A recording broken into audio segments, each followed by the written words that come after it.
আসসালামু আলাইকুম এভরিওয়ান, কেমন আছো তোমরা সবাই? চলে এলাম আরেকটি নতুন ভিডিও নিয়ে। আজকে খুব সিম্পল একটা সিনারি এঁকে দেখাবো। তো আমি প্রথমে এভাবে লম্বা একটা দাগ দিয়ে কিছু পাহাড় এঁকে নিয়েছি, আর এই সাইডে কিছু গাছ এঁকে দিচ্ছি, কাটা যে ঝোপঝাড় হয় এরকম নদীর পাশে। তো এখান থেকে আমি একটা গাছ এঁকে দিচ্ছি, এভাবে করে ছোট্ট একটা ডাল দেখা যাচ্ছে। তো এরকম করে আমি একটা গাছ এঁকে নিলাম। তো গাছ আঁকার পরে আমি এই সাইড দিয়ে একটা নদীর পাড় এঁকে দিচ্ছি। তো এবারে হচ্ছে রং করার পালা। তো প্রথমেই আমি গাছটাকে রং করে নিচ্ছি। তো গাছের পাতাগুলো আমি পিঙ্ক কালার দিচ্ছি।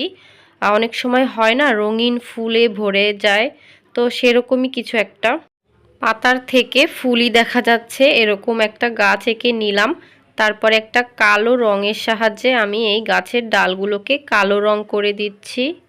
গাছের ডাল রং করা হয়ে গেলে আমি এবার পাহাড়টাকে রং করে নিব। তো পাহাড়টা আমি নিচের দিকটা একটু লাইট গ্রিন কালার দিয়ে করে নিচ্ছি। তো এভাবে করে প্রত্যেকটা পাহাড়ই দিয়ে দিচ্ছি, উপরের দিকটা একটু খালি রেখে। এবার গাঢ় যে গ্রিন কালার সেটা দিয়ে আমি উপরের দিকটা হালকা হালকা করে দিয়ে দিলাম একটু হাইলাইট করার জন্য। এরপরে আমি এখানে যে পাড় এঁকেছি সেটাকে এরকম করে লাইট গ্রিন কালারটা দিয়ে একটু করে নিচ্ছি। তো এই গ্রিন কালারটা করা হয়ে গেলে গাঢ় সবুজ কালারটা দিয়ে উপরে একটু হালকা হালকা দাগ দিয়ে দিচ্ছি। এরপরে একটা চিকন লাইট গ্রিন কালারটা দিয়ে বাকিটা আমি এভাবে করে রং করে নিচ্ছি, যেন ফাঁকা অংশগুলো একদমই ঢেকে যায়।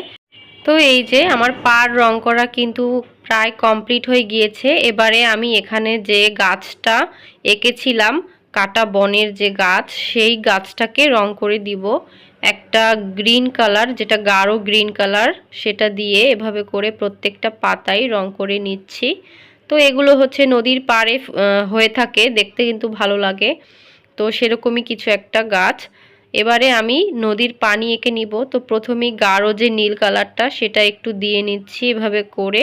এটার উপরে একটু লাইট যে ব্লু কালারটা সেটা দিয়ে একটু রং করে নিচ্ছি। তো এভাবে করে সাদা অংশগুলোকে ঢেকে দিচ্ছি। তো এই তো হয়ে গেল আমাদের নদীর পানি আঁকা। এবারে ডিপ গ্রিন কালারটা দিয়ে আমি উপরের দিকটা আরও একটু রং করে দিচ্ছি। তো এই যে করে নিলাম। এবারে একটা লাইট ব্লু কালার দিয়ে আমি আকাশটা রং করে নিচ্ছি, একদমই হালকা হালকা করে রং করে নিব। আকাশটা রং করার পরে এবার এখানে একটা সূর্য এঁকে দিব। তো হলুদ কালারটা দিয়ে আমি একটা সূর্য এঁকে দিচ্ছি, হালকা একটু অরেঞ্জ কালার দিয়েও উপরে দিয়ে দিলাম।